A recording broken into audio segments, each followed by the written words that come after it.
Welcome to Wingman's Hangar, episode 89. I'm Eric Wingman Peterson. I'm Rob, Designopotamus, Irving. And you are just about to learn everything we do during the week while we make the game Descent Underground. That's just what this is about. We give you updates. We show you what's happening. We're just going to show you what's going on. And we try to do it in a humorous way. You don't always succeed. Right. Sometimes it's humorous, sometimes not so much. Yeah, but, sometimes it's guffy. So again, this is about Descent Underground. We tell you everything we do during the week. First of all, we want to thank all you guys for joining us. Thanks a lot for all you people that have joined us on GOG now. We're on GOG, we're on Steam, and Conquest Frontier Wars is also out there on Steam now and GOG. So that's pretty cool for our little team of 8 to 10 bandits. What do we do this week? Well, you're now playing a new version of the game. Woohoo! You got a production release. We made it. Do you remember what's in there? Oh, so much. Dead Morose is like the big feature that's right the now. big the big new map with it's a new map. Crazy lighting. Yep, great lighting. Yep. Yes, all dynamic lighting instead of baked lighting, which does change things Changes the size of the map. dramatically. It feels different. It feels smaller, spooky, more intimate, a little spookier. Yeah, I like Plus the ships kind of pop now because the ships are now not emissive. Not emissive. So you can see them, and with the new lights from the laser bolts, well, the old lights that are now new again. Well, the laser bolts they're a little wider now. They're easy Yeah. to make it a little easier to hit. We're getting your feedback. It's helping us out. We've kind of halved the afterburner. We kind of went too far with the afterburner. Now we pulled it back in a little bit. I spent a lot of time bouncing off of walls. Yeah, I know, and it was not fun that Doing, way. doing, doing, So we fixed that a little bit. The plasma balls got like 50% bigger. They get bigger, and they're also glowy. And they're glowy. Yeah, it Everything's looks glowing great now. down the hallways when we shoot these things. Well, so. because the glow disappeared for a little while, but it's back now. It is. Now, Gosnick was the original. Now, if you guys don't know, there is a map kit out there. Right now, you can make gray box maps and submit them to us, and we'll put them in the Proving Grounds for testing and let you guys play it. And then you say, hey, we love this, and we'll put that one into the rotation. It might be time to do another Design Underground. Oh, yeah. On how to build maps. Probably, especially since we have new pieces coming. I said naughty words. Yeah. Words. We also have we're working on the large loader and small miner bot. The concepts for those are in the process. And one of the things when we're doing bots is we're like Keith, myself, you are always going more spooky, make it more scary. So we want to make sure that they feel like punchy and they're going to get you. We're testing a new lighted version of Valor with some changes to it, little changes to it. Dead Morose looked good in dynamic lighting, well, and it's also really Bam small. is that way. Yeah. Dead Morose is that way. So we decided to switch up Valor. we've been approved to be on Oculus Rift. We are obviously on Oculus and Vive and OSVR, but in order to get on the Oculus Store, we've got to average 90 frames a second. And so some of our maps are struggling. We'll be like at 130 and then drop to like 70, and that we need to be consistently above 90. So we're thinking the dynamic lighting might do that, which we're testing with BAM, with Dead Morose, and now Valor, and if we're going to be able to compare the two and see if that helps. It also makes the maps much smaller. The current thinking is with all the bake lighting, sometimes the game is hitting the disc and slowing it down a little bit. So we'll see. That's a very large chunk of the download size. Is the maps. The maps. The bake light maps, right. Because you not just have maps. to remember the texture, you have to remember the bake texture. And so it's a lot bigger thing. It's So very expensive. yeah, it is expensive. Expensive is in CPU. Yes, GPU as time. in disk space and yeah. Well, rather than keep talking about it, let's just show you what we've been up to this week with this week's Studio Snapshot.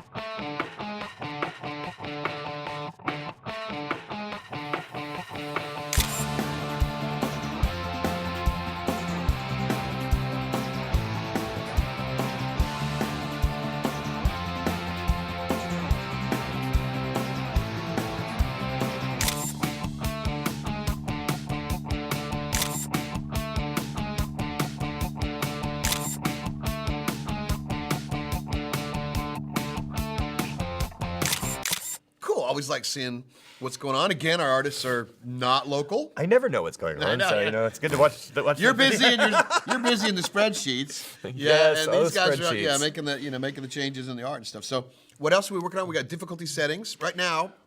We got 2. We've got 2. We're going to do hot shot and we're going to do rookie. And right now, if you played versus bots in the regular, it's more like an elevated level. You still get your butt kicked. And They're pretty tough. For some of the new players that have come in, they said, this game's really, really hard. First of all, they got to learn how to fly in 6 degrees of freedom. Which is not easy to do. So we're like, maybe maybe versus bots was a tiny bit too hard. So in Valor right now, we've made it much easier. So the idea is that we want you guys to test Valor. Let us know what you think. If the rest of them are still butt hard, so enjoy those if you want. But try Valor. Try Valor. See if it's more your See if it's speed. more. See if it's in the wheelhouse. If that's the case, then what we'll do is we'll create our first iteration of difficulty settings. We'll call these rookie, the low level, the Valor ones, and then we'll still have the other ones in for the hard level or for hotshot. And there will be other changes with the difficulty levels as well along the way. They're not all going to go in right away, but we'll start at least with. This is our first step in a difficulty. Step 1. It's replayability. It's very important for us Absolutely. to have that for replayability as you move up forward. Plus, helping you learn to fly is a good thing because when you go out there and play against the fluff balls of the world, fluff balls. then you're not going to have a good day. It's pretty much. Yeah, no. If Fluffball is a Liverpool fan, we go at each other for that a bit. But I see you, Fluffball. We drew 1-1. Not the best result, but whatever. Also, quad lasers. We're moving them around. We are juggling quad lasers? Yeah, instead of having just one bar set of quads attached to every ship, some ships, depending on the ship itself, will be like some quads will be this way, this way coming at you. Or this way. Some might be this way. Some might be this way, like angled. So it's all gonna be. It all depends on the wing configuration. If the wings are like this, it'll be like that, like that. The wing. It could be if it's flat. It could be that it's below it. Can you see all this? This is technical. We need a telestrator so you can draw on the screen here. Anyway, those are all getting changed around right now. So you'll be getting some expanded space between the two. So the quads are more, it looks more like quads. So they're farther apart because they used to be one barrel with two muzzles that attached to one point, That's right. and they were really close together. So it just looked like kind of a blurry, larger laser bolt. And we're doing a tech meeting with everybody to discuss the tech trees. Undergrounders are getting a tech tree meeting on. We did that Wednesday, so we'll show a little bit of that here. During that time, we did this. We roll stuff into multiple. It just depends. I mean, there's lots of ways we could go about doing this, which is where we're at right now. Well, the other thing is we know we're going to want game modes where you can choose to have tech trees turned off anyway, so... Classic mode where everybody just wants to play the torch and fight it. That's right. Just for balancing purposes. Yep. Mm-hmm. Oh, yeah. See, we talked a little bit about single player. We talked about how those tech trees are going to work in single player and multiplayer. We basically discussed it with you, and we discussed it with the Undergrounders to see what they wanted. They have a lot of say in what's going on in their game. It's a community-developed project. We needed some simplification, so we've gotten them into a better place for that. I think the game's getting closer to the pocket we want it to be. And now we're going to go check out our review of the week.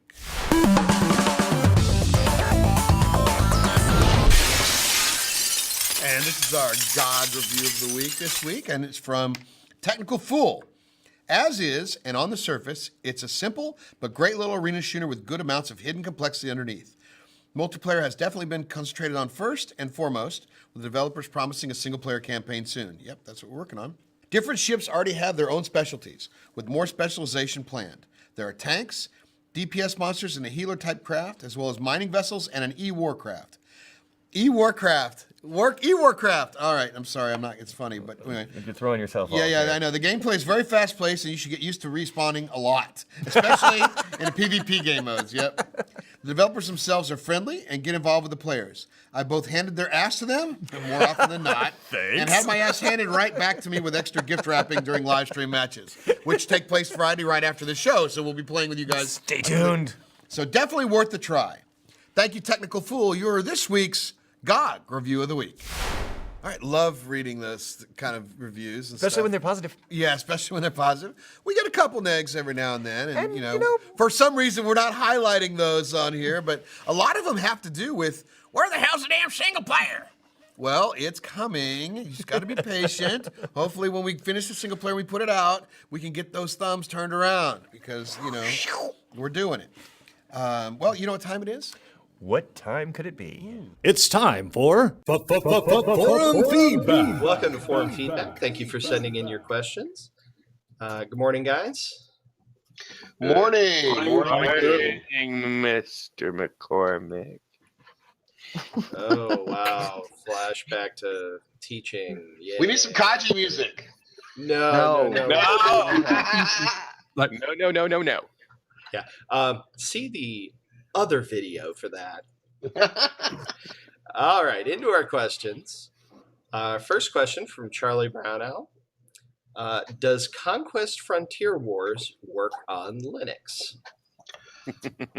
No, not currently. We have no plans to port it to Linux either. I mean, Conquest is a game that I have that we made years ago that's really popular. We got a mod community out there, and they were asking for it to be put on Steam. And when Steam finally said yes, we went, heck yeah.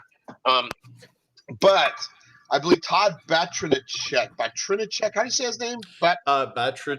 Batrinchuk. Yeah. Anyway, Batrinchuk. Linux Game News. So Linux Game News is going to check in Wine, and if it works, then he'll let everybody know. Well, here's the other thing. We do distribute the source code of the game True. On Have Steam. fun with it. So any intrepid Linux programmers who know what sorts of things to replace in the Windows API can have at it. Yeah. Wow. I mean, the game is 16 years old, but it's still really fun to play. It's like $3. If you want to support us, we'll eventually, then I'd go out and pick it up. I think you'll like it. It's a fun RTS, and RTSs are few and far between these days. Mm-hmm. All righty. And moving on to our next question from SGT Craig. I think that's Sergeant Craig, one of our undergrounders. Yeah. Does Descent Underground support the Vulkan API? Let's throw Alrighty. Pixley at it. I'm throwing a Pixley. Oh, okay. That's got to be beer Ow. on that sign. Anyway, this is a question we've answered before, and the answer hasn't changed. The Unreal Engine does support Vulkan. However, it's the Vulkan support is only on mobile, on Android specifically. Once they provide a Vulkan backend for the desktop platforms, that is something we'd very much like to pursue. Okay, so it's just we're waiting on them to give us the engine support. Yeah, because we don't have an engine programmer. Like that's a full-time job that we don't have that position. Yeah, and that's why we've chosen a third-party engine too, so that we can have them bear that cost. Yep. For the cost, because otherwise the game would be $30.02 instead of $29.99. So we could pay an engine programmer and their ramen noodles. All right. So, moving on. Yeah, right. Our next question from Casual Gamer. Can we vote on the map we'd like to play next in multiplayer? That seems like a good idea.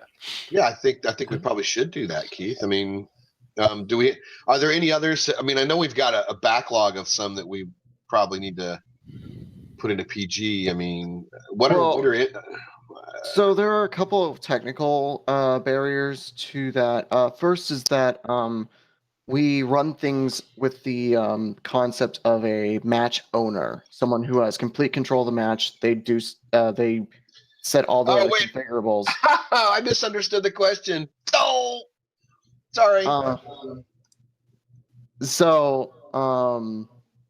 Getting it to where we move a bit away from that, like basically give the match owner the option to allow a vote, would be a task. And then also the voting system in and of itself, we would need interface for that. There's a lot of work that would go into that, as it were.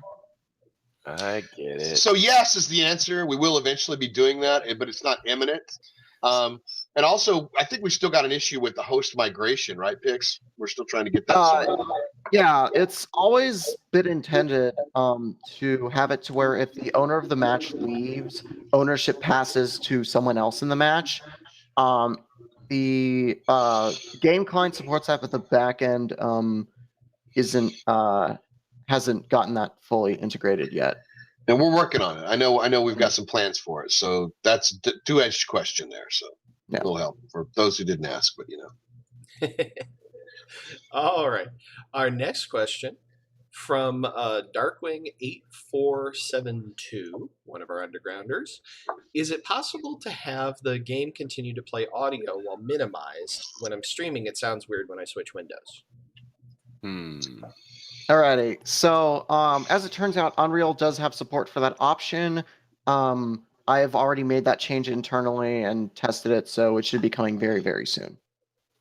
Oh. Woo, so Darkwing's made some helped us out there. Thanks, Darkwing. Positive contribution.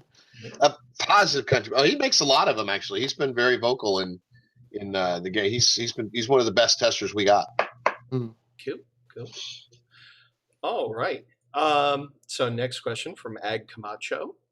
I think it'd be good to add more afterburner fuel or maybe refueling stations. Could you do that?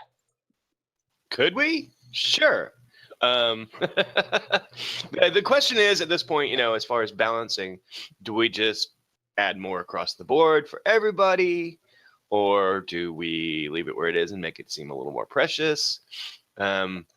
It tends to be pretty heavily used anyway, so running out of fuel is kind of like if you boost all the way down the hall every time in the Coliseum when you're going to try to stop them from taking the miner back. Yeah. You can only do that a couple of times. I mean, that's kind of intentional. We don't want it to be an unlimited quantity thing. Right. And there are some jerry cans around, the gas cans around you could pick up to fill your afterburner, and that's kind of the fun. If we added stations, you'd almost have to make a balance change there too. So I don't know how many of those there are running around like in Coliseum, but as far as I can tell, there are like 2 or 3 per map. I'm not sure if the bigger maps have more of them, but it generally seems like 2 or 3. Yeah, that's true. Might need to bump that Coliseum up. might be a little low. The bigger maps might be a bit low in that regard. it's still we want afterburner to be, as Rob said, precious. We want you to have to consider when to use it. We don't want people jetting all over the place all the time to where it's just it's a common thing. We want you to have to take into consideration, do I want to go chase that guy with this, or is it better for me to save it as an escape? So it's a strategery element. Yeah, I mean, it goes back to what we were talking about last week, where we want you to effectively commit to having used the afterburner. And we kind of like where it is right now. We've changed the way it works to where we're not bumping into walls as much anymore, so that's good. It is a much more controlled thing, which is nice. Yeah. That is the idea of a refueling station. That was kind of an interesting, because that could be a choke point or a conflict point in a map where people are like fighting over it potentially. Yeah, I'm not sure that's the commodity itself is all that. People are going to be fighting over it that much. I mean, the choke points generally need to be something that, like a choke point could be where the fusion spawn. It's almost like a choke point or a competition point is kind of like in World of Warcraft where the one guy who drops the flame sword, and there's a line of people there waiting to fight over it. Right? It's got to be something really valuable that everybody wants, generally speaking, for it to be a good point of contention. That's why it works so well when we have capture zones. And, miners themselves are competition points. So flame swords confirmed? No. But well, if you think about competition points, though, you look at the energy zones. They're not competition points. That's how that's kind of the same kind of thing. In some maps, they are they're death traps, but they're not necessarily they're not points of contention. Yeah, death traps. The whole game's a death trap. It's a trap. I think Kaji's passed out. Hey, we lost Kaji? I knew that was beer in the stein. He just rented it for a while. He went to the restroom, I'll bet. Telling you, German. And here he comes. Hi, Kaji. Welcome back, Kaji. Pizza. Oh, the pizza arrived. Don't forget that one. Pizza. Oh, shit. Well, that was a foreign feedback question. Why is Kaji off camera? Pizza. Bonus question. Pizza. It's a good answer. All right. And our last question this week from Over the Hill on Steam. Could you offer control mapping options to look around like you do in VR, but a way to map them to other controls in flat screen mode? Because he thinks he could get the track IR working that way. Well, I think we should throw Lou at that question. Wait a minute. Lou, do you want to pass that to Pixley? Yes. He talked. So when we do head tracking, whenever that may be, that's something I would prefer to support natively, where it kind of just works, as opposed to like, oh, I have to treat the the track IR is a separate device and like basically disguise it into showing axes and then binding axes to controls in the game. Like, you know, use the track IR for you would use it for one thing in the game, like ever. So just having it to where you have it in, like you have it enabled, you have it on, and you just look around and it just works. Like the control bindings method is kind of like a workaround hacky sort of solution as opposed to just like, oh, it's there, it's native sort of thing. Well, now what's our status on that? Are we waiting on Unreal to hook it up, or? There is there are two parts to it. So the folks who own TrackIR Natural Point have been working on a plugin. They have not put that out yet. There's also a plugin that is out for Free Track, which is an open source alternative to TrackIR, and I think there's intercompatibility between the two systems. I mean, personally, I'd probably look more into that just to give us a broader range of support, and that's like publicly released. I'm not super happy with its implementation. I'd probably make some changes, but they're high-level changes, like not like super.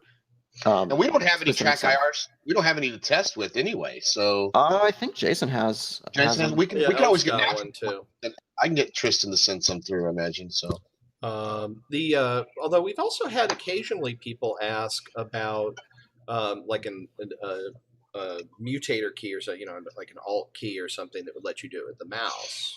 yeah, a mouse look. Yeah, so you could like because where your camera is, it's basically on the nose of the ship, right? So you can sort of poke just your nose around the corner and kind of look, see if there's a bot there or whatever. Survival. I mean, that's there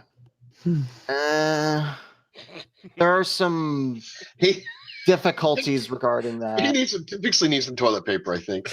No, there are some difficulties regarding that due to the way that Unreal handles axis binding, in that only actions, that is like discrete things like you push a button, it gets like a 1 or 0 response. Like those can have modifier keys attached to them. Doing modifier keys for axes, so like pitch, yaw, roll, move, or like translational movement, those don't come with native modifier key support, and so that would be significantly more difficult. So we're back to the land of engine programmer, right? Yeah, basically. I mean, there are certain things we could do with that, like we could just say like, okay, here's a look left button, here's a look right button, here's a look up button, here's a look down button. So it would be more like using your hat switch on a joystick in old flight sims. That's something we could do. Right. Look right, look left. Yeah, you can do that. Yeah, But getting would it to be- look good under the 2D HUD mode would not necessarily be so great though. That would take some work. I think you'd have to turn off the HUD. And this would come down to something that we would look into later, much later anyway. To, you know, the road. yeah. Okay. So that's all our questions this week. Thank you everybody for sending them in. Thanks for watching the Pixley Show. Yeah. Yeah, really. Man, those are good questions. Guys, more questions for the art team, please. Yeah. And more beer for the art team. Yeah, send them beer and pizza. Oh, fuck. Oh, F-bomb alert! F-bomb alert! All right, let's get out of here. Keith, All right, before back Keith to drops you. another bad word. Back to us. Bye. All right, love seeing that stuff. It's always good. And by the way, you can tell if we shot the forum feedback the same day as the show if the shirts are the same. Could be maybe a What drink if I in there. secretly change shirts and we still do it today? Well, now that you know, you probably will do that. I'm gonna throw them off. Well, we can maybe you can have one drink for everybody wearing the same shirt. Ooh. Yeah, and then 2 drinks for those who Why wear did different Eric wear the shirts. same shirt 2 days in a row? So the days we don't shoot it, they just get them really hammered. Anyway, you know what time it is? It's time for this week's most valuable post.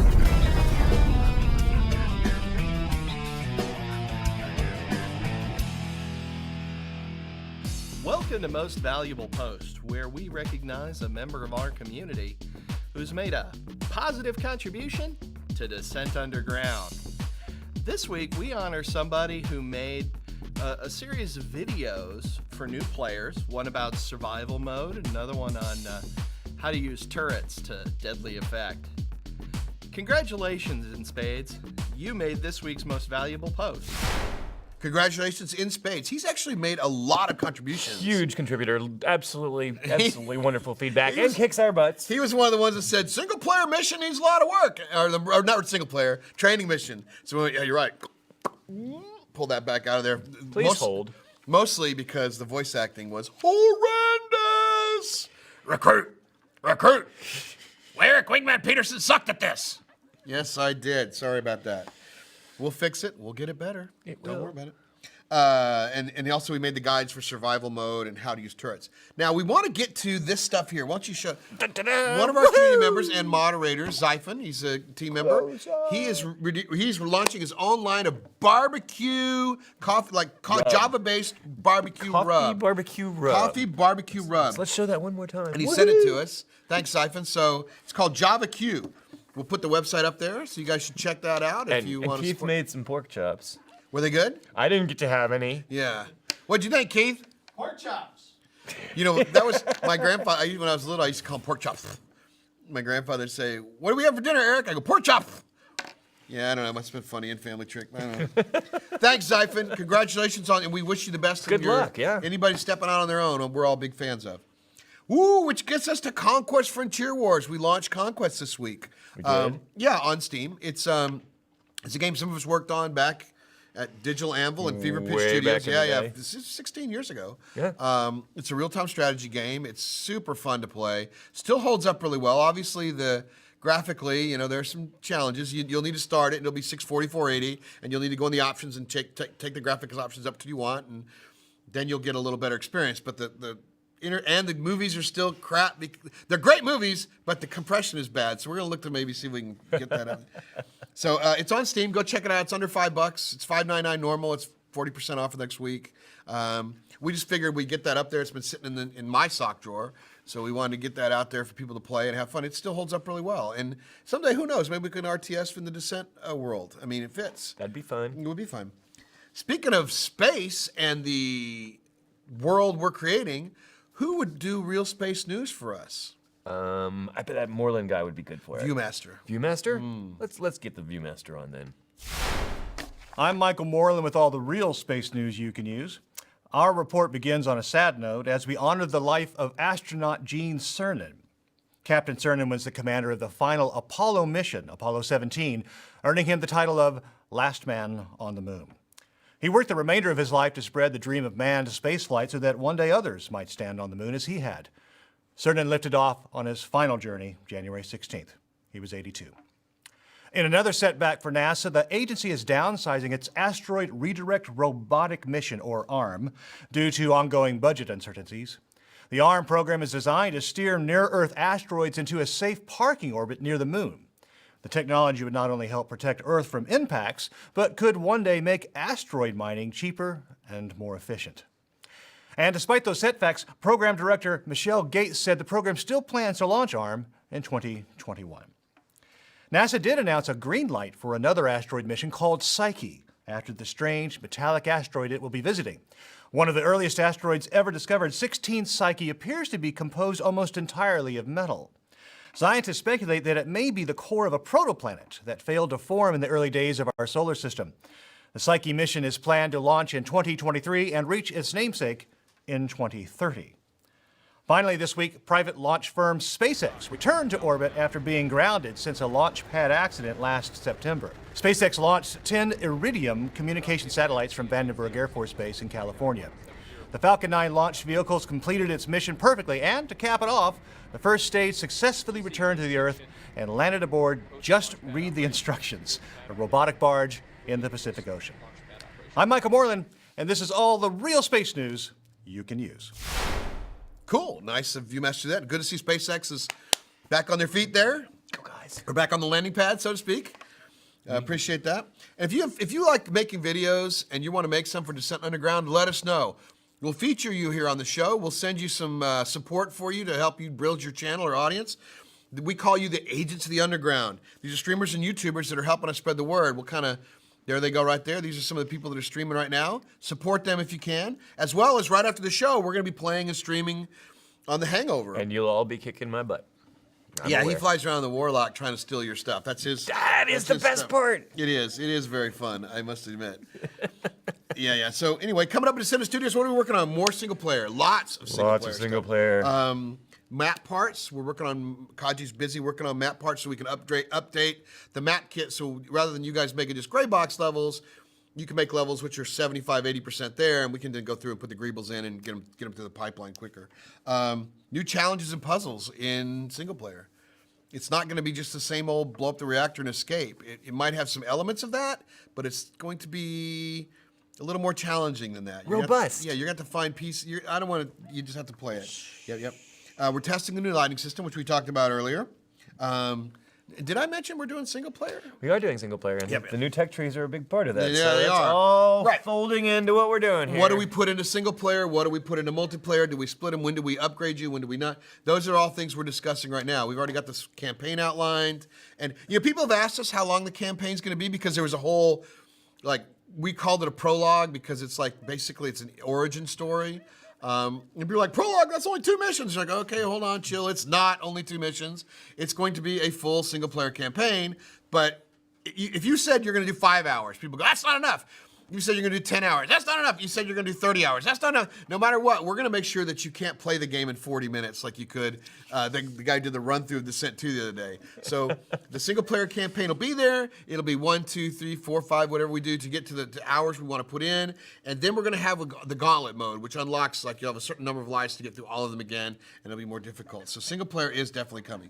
You realize you just challenged our audience to get through our game in 40 minutes. 40, yeah, it won't happen. Somebody's going to try. We'll put pulse weapons in there, which holds you in stasis for a minute, just to get the clock running. You've been playing too little time. We'll put epic sax in there. Nice. Subscribe to our YouTube, Facebook, Twitch, Twitter channels. Find out what's going on. Snapchat. Snapchat. Yeah, don't subscribe to that one. You know what that is. Submit your forum feedback questions, mostly on our forums. Otherwise, Dunkel's has to go out and find them elsewhere, and it takes time. But if you have questions, ask us what's going on. Where are we going to see them? Underground.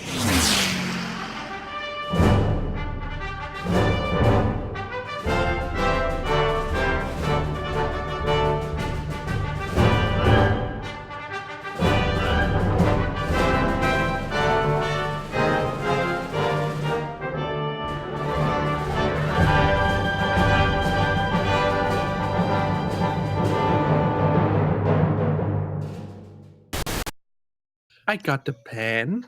I got the drillsy. Drillsy pan. Hello. What? Hopefully you're recording that. Michael, make sure you cut that out and save it. It needs to be like a tag or a